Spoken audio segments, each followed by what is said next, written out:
Welcome to the Nathan Honus Fitness Lifestyle channel video, and on this particular video I'm actually going to give you a principle to not only get your result to having a fitter, healthier lifestyle, but have the strategy and the know-how how to keep the results. Well, in fact, not only is it about action, it's about having awareness of what you need to do in order to keep progressing forward. So I'm going to cover that in a very short video, but I'm actually going to make this a part of a 3-part video because there's actually 3 principles to this, and I'm going to give you a rough demonstration of each of these at the beginning of this video, and then I'm going to dig deep in one of these, and I'm actually going to do that each week.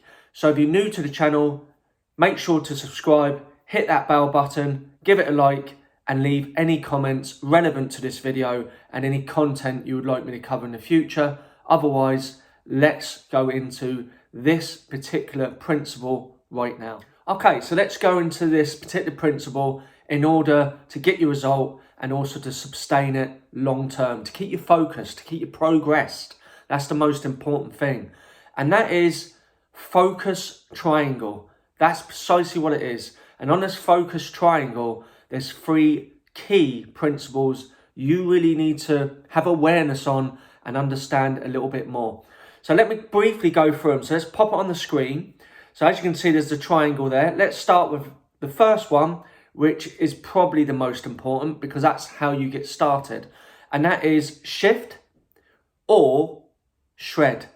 Now the shred bit will come later, but I'll go into that a bit more. But that's all about calorie deficit, focus on losing weight, focus on eating better foods, working out, moving more. These are just some of the concepts you need to do. That shift. Shred is a little bit more specific near to when you want to get to an event maybe. But I'll cover that in a little bit more detail on this video in a sec. But the second 2 is gain, as in you're gaining muscle, or gaintain. Which what I mean by this one, this is where you kind of not 100% focus, but you are tracking maybe your food, you're still working out, and you're having to sort of juggle maybe the foods, what you have when you go out. But overall, on them days where you're having high calories will be the days where you do more working out. So that's why I call it Gaintain. But again, I'll go into these a bit more deeper on one of these 3-part videos. And the third one, which is kind of not spoke about that much, but you really need the awareness of it. And that is when you stop or you sustain. So that's really important because there will be a stage where you'll completely switch off altogether. So what you tend to do is you need to find some key principles when you are stopping to not self-sabotage your results. So I'll go into that in one of the weeks as well. So that's just an overview of this. And like I said, on this video, we're going to start with principle number 1, and that is shift or shred. Now, most people will go through the shift state the most. And that is because that's the first stage of whenever anyone starts their journey. Because very often you've got to a point where there's enough pain that you need to make change.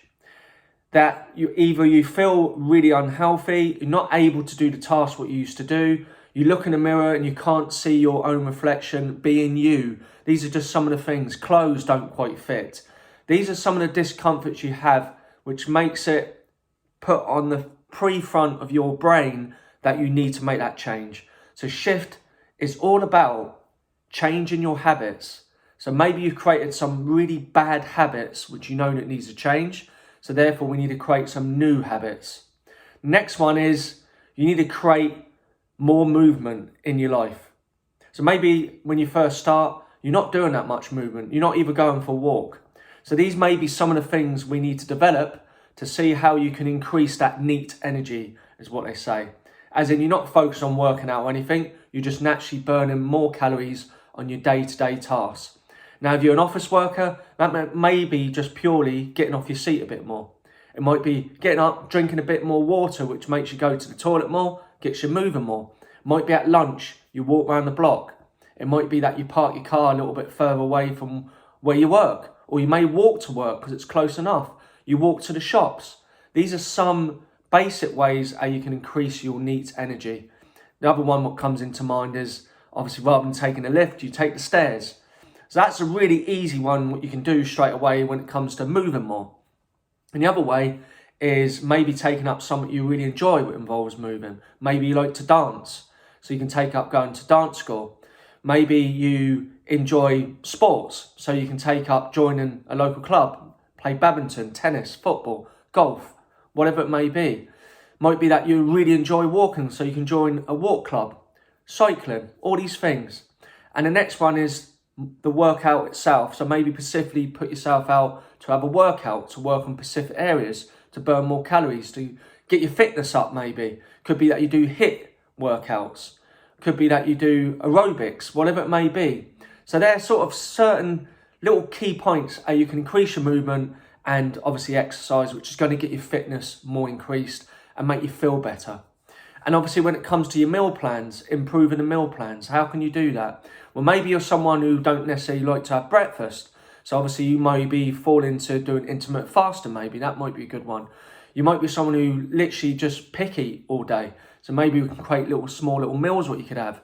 But the general concept is you need to start working out what the best food tracker to use, because then it's nice and easy. You can just put your food in and it works out your calories. Because the reality is the basic principle is calorie intake versus calorie outtake. You want to lose weight, you want to make sure you have less of going in, and you want to obviously have more going out, as in you want to move more. So that's the basic concept of that. It's what I call flexible dieting. Obviously the next one is obviously find healthy foods, what you really like. Obviously managing your little entertainment food, still having it, but managing it really well. Next one is obviously finding a routine, what really suits you. Again, these are just some basic things. And like I just mentioned there, your calorie intake, outtake. And another concept is find foods which is filling. So if you find foods which have higher protein levels, they tend to be very satisfying. So when you do set up your food tracker, just make sure you set your protein as high as what you can sustain.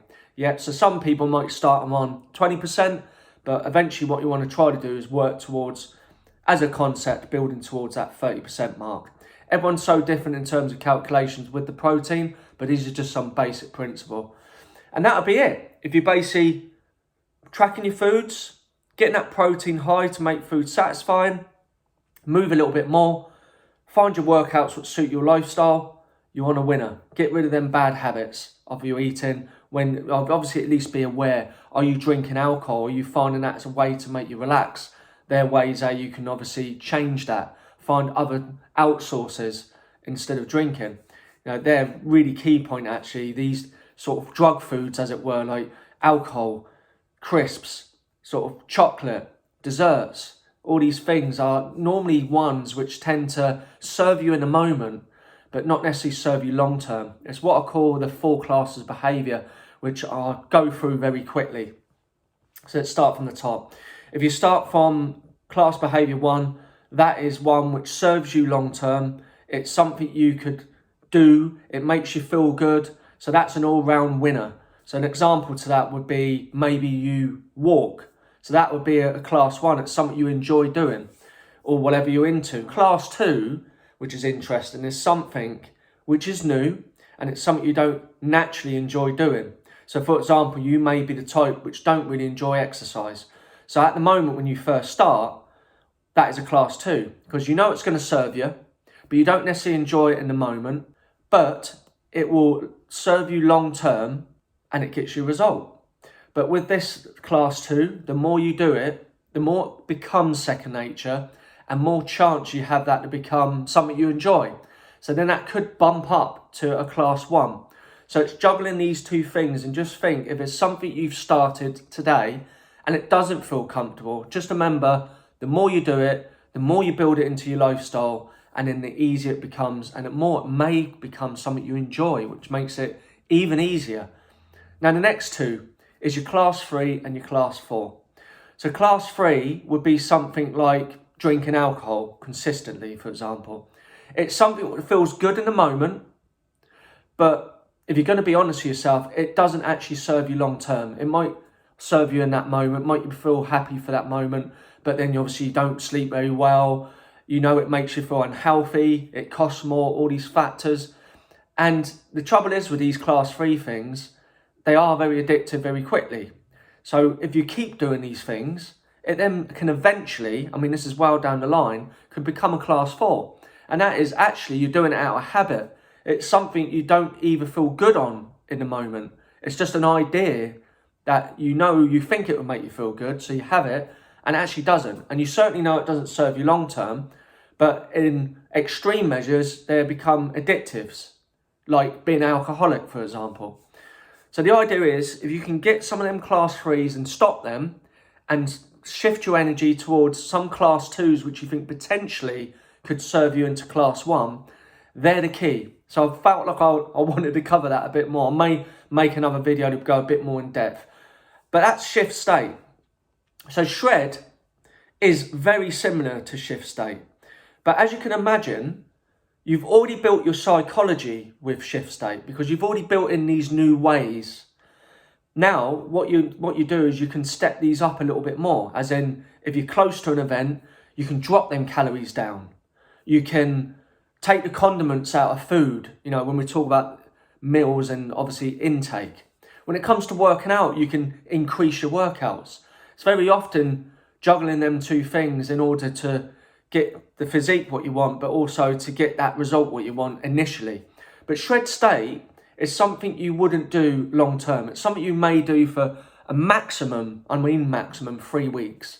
Where shift, you can do continuously until you get close to the event. Most people, when they're in shift state, for example, if they want to lose a stone, it will normally take 8 to 12 weeks. And that is sustainable. And then you use shred state to really step it up for them last 3 weeks. That's the important factor. So you can sustain your results. And once you get to that, we can weigh it up if you've got that first desirable result to lose the weight, you're feeling good, looking great, or looking better, and all these factors. Then you can use shred state just to really finish it off at the end. So very similar, but you can just step it up a little bit more. But the trouble is, with most information out there, people start on shred state. But as you can imagine, you haven't got the psychology yet. So if you can imagine you're going all guns blazing into shred state and completely eating clean, going 100 miles an hour at the gym, moving more, doing all these factors, the question is it sustainable? And most of the time, it isn't. Which means you put all your energy into it, all your focus, and you sabotage other things around you.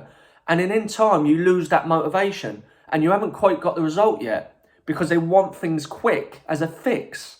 So shift will develop that long term a bit more. That's the good thing about shift state. Is the more you develop that shift state mindset, when you get round to doing shred state, it's just purely just finishing it off. So maybe ask yourself a question. Have you ever done that where you've, say, started and went all guns blazing too quickly and found yourself losing your motivation and giving up? If you have been in that situation, you've probably done too much, too severe, too fast. And that's the trouble what I find with information out there right now. So yeah, I think I've covered enough with shift and shred. So I hope you really enjoyed this. Drop me a message. Maybe let me know if you fell into doing the shred state, because a lot of people do. The next one, which is once you get this first bit, this is what the next part is where most people go towards, and that is gain and gaintain. So I'll cover that in the next video. But if you enjoyed this, be sure to subscribe to the channel if you haven't already done so. Hit that bell button so you could be updated. Remember, these videos out every single Wednesday. So obviously these are normally educational, inspirational most of the time. Sometimes I do like vlogs. So it'd be great to obviously see you coming back. Give this video a like because it helps reach more people like yourself, and leave any comments in relation to this video. Otherwise, thank you very much and hope to see you back next week. See you later.